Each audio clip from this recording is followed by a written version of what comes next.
Hi everybody, welcome back to 10 Minutes with Griffin. I'm your host, Griffin Bridgers.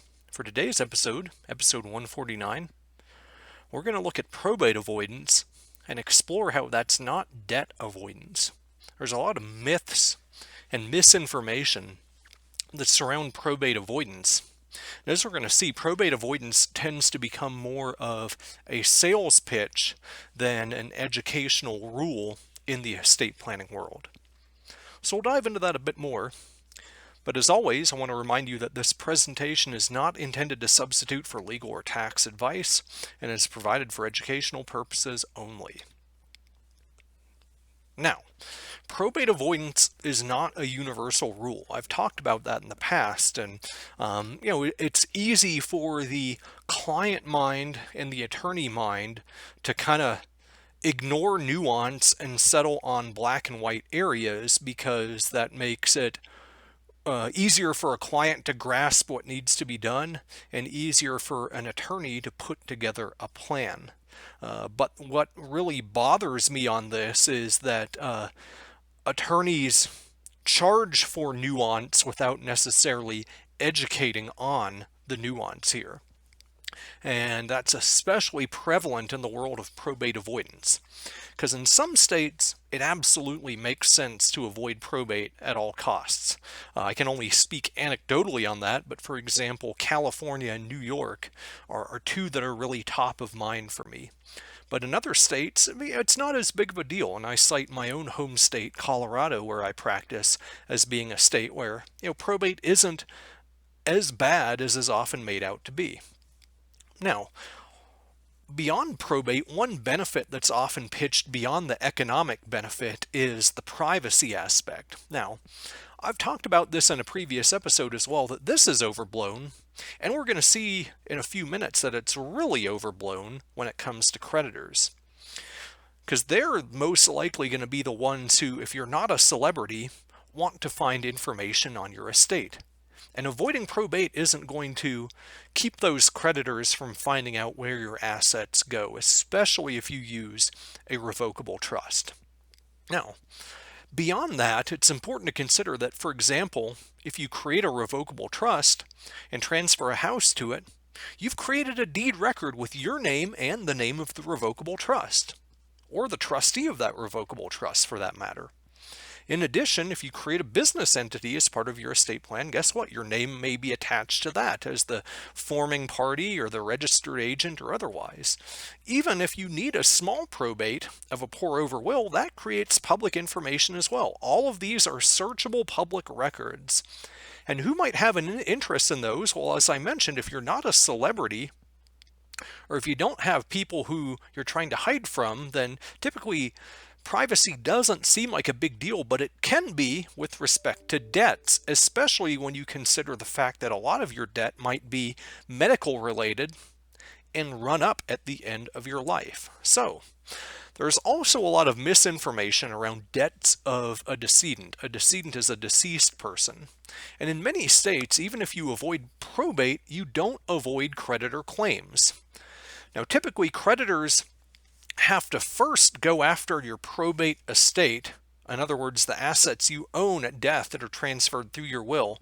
They have to go after those assets first to enforce payment of debts. But if those are not sufficient, they can look to assets that pass outside of the probate process, other than a select few types of assets that are exempt from claims of creditors. Now, one common piece of misinformation that is sometimes pitched by shady creditors who collect against estates is the fact that you have a personal or moral obligation as an heir or family member to pay the debts of the deceased. You don't. But that only extends to your personal assets. If you receive an inheritance, especially outside of the probate process, you may be on the hook for at least a share of that debt from those inherited assets, other than certain types of things like life insurance, retirement accounts. Sometimes property received by right of survivorship may be under joint tenancy for real estate, or tenancy by the entirety for a lot of property, and sometimes annuities might be exempt too. But if you avoid probate, typically the common instrument to do so is a revocable trust. And where there's a revocable trust being administered, many states allow unsecured creditors to collect from the assets of the revocable trust. And not only that, if you name the revocable trust as just the bare beneficiary of some assets, like life insurance and retirement accounts, those assets could also become subject to claims of creditors as if the estate had been named beneficiary. Now, that's not a hard and fast rule, but that is a risk you run. And for secured creditors, if you have collateral in the estate, they can always proceed first against that collateral. And if the amount of the collateral is not sufficient to satisfy the debt, they can then go after the probate estate and then even the revocable trust if their claim is not satisfied. So, with probate, if you think that the revocable trust or heirs under a beneficiary deed or under a POD or TOD can just ignore creditors or thumb their nose at them, you're mistaken.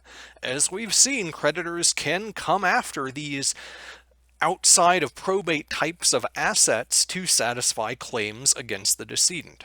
Now, what's even more surprising to a lot of people is even if you avoid probate, creditors can actually compel the opening of probate to seek enforcement of their debts. And that takes control out of the hands of the family with respect to the probate process. This could be a bad outcome. Now, usually in a lot of states, this doesn't happen automatically. Typically, creditors have to request first that family members would open probate, but if the family members say no or ignore the creditor, then the creditor has a procedure to go compel probate so that they can get paid on their claim. So ultimately, what does this mean? Well, what it means is that the probate process isn't all bad. It's designed to make sure that assets are transferred free and clear to heirs and beneficiaries, while also limiting the window of time during which creditors can make valid claims. So that's a plus side to the probate process, which has to be balanced, obviously, with the cost and everything else and the delay. But with that delay aspect, if you transfer assets more quickly, which you can do through a revocable trust or otherwise when probate is avoided, those assets may not be transferred free and clear of those types of claims against the deceased or their estate. And that can become a big deal, especially when creditors come knocking on the doors of heirs and inheritors to try to collect that claim. And most people who receive an inheritance don't keep that separate. They're going to commingle it with their own personal assets, their personal property, and it becomes hard to distinguish between the inheritance and the inheritor's personal assets once they are indeed commingled. So some personal assets could become subject to claims of deceased creditors in that type of case. Now, some of you might be asking, what about Medicaid liens? And I'm sorry, it's a whole other beast, which I don't specialize in and I'm not going to touch. So you might want to consult with an attorney in that area, but I'm absolutely not going to give any sort of representation about Medicaid liens in this discussion. But that aside, the big question is, should we still avoid probate? And the answer is yes, but like with anything, it's important to know that while it's used to educate the public in terms of probate avoidance, it's often just a thinly veiled sales pitch that's designed to scare you into taking action and to scare you into paying more for an estate plan than you ultimately should. And what a lot of clients are surprised to find out is that probate avoidance also requires homework by you, such as changes in beneficiary and changes in title to assets, and that's homework you would have had to do anyway, regardless of whether or not you prepared estate planning documents. So, we won't get into that today, but you can actually avoid probate without doing a will, just if you used beneficiary designations and otherwise, you could transfer a significant portion of your estate.